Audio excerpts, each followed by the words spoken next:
मैंने ही इस सृष्टि की रचना की है, मैं ही इसका पालन पोषण करता हूँ और मैं ही इस सृष्टि का विनाश अर्थात अंत करता हूँ। जब जब संसार में धर्म की हार होगी और अधर्म की विजय होगी, तब तब मैं इस संसार पर अवतार लूंगा। धर्म कर्म से होता है, कर्म के बिना धर्म की कोई परिभाषा नहीं है। हमारी आस्था की परीक्षा तब होती है जब हम जो चाहे वो हमें न मिले और फिर भी हमारे दिल से प्रभु के लिए शुक्रिया ही निकले। लोग अक्सर सच कहने से बचते हैं या डरते हैं, पर सत्य कभी छुप नहीं सकता और न ही कभी मिट सकता है। कितना भी छुपा लो, पर सच तो उजागर हो ही जाएगा। अहंकार से इंसान की प्रतिष्ठा, वंश और वैभव तीनों ही समाप्त हो जाते हैं। आत्मा अमर है, इसलिए मरने की चिंता कभी मत करो।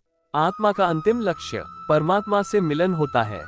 सत्य कभी भी नष्ट नहीं हो सकता।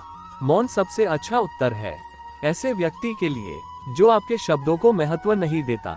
नर्क जाने के 3 द्वार हैं, काम, क्रोध और लोभ। कर्म करो और फल की इच्छा मत करो। समय कभी किसी के लिए नहीं रुकता। व्यक्ति जो भी चाहे वह बन सकता है, यदि वह विश्वास के साथ इच्छित वस्तु पर लगातार चिंतन करे। मन की हलचल, होश, सांस और भावनाओं के माध्यम से भगवान की शक्ति सदैव तुम्हारे साथ है। शांत रहने से सभी दुखों का अंत हो जाता है और शांत मन मनुष्य की बुद्धि को शीघ्र ही स्थिर करने में और परमात्मा से मिलन करने में सहायता करती है। जो बात सच पर आधारित होती है, उसे कहने, करने और मानने से हमें कभी नहीं डरना चाहिए। प्रेम सदा ही माफी मांगना पसंद करता है और अहंकार सदा ही माफी सुनना पसंद करता है। एक बार किसी को माफ करके अच्छे बन जाओ, लेकिन दोबारा उसी इंसान पर कभी भरोसा करके बेवकूफ ना बनो। धर्म केवल हमें रास्ता दिखाता है, परंतु मंजिल तक तो कर्म ही पहुंचाता है। इंसान की इच्छा पूरी नहीं होती है तो उसका क्रोध बढ़ता है, और उसकी इच्छा पूरी हो जाती है तो लोभ बढ़ता है।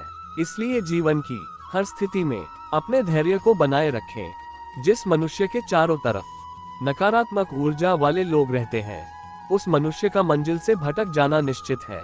आज यदि आपके दिन बुरे चल रहे हैं, तो कल अवश्य ही अच्छा होगा।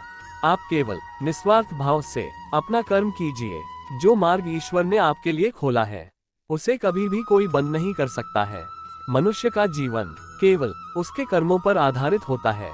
वह जैसा कर्म करता है, उसका जीवन वैसा ही हो जाता है। जीवन में आधे दुख इस वजह से आते हैं क्योंकि हमने उनसे आशाएं बना रखी है जिनसे हमें नहीं बनानी चाहिए थी। जिस मनुष्य ने अपनी जवानी में बहुत सारे पाप किए हो, उसे बुढ़ापे में नींद नहीं आती है।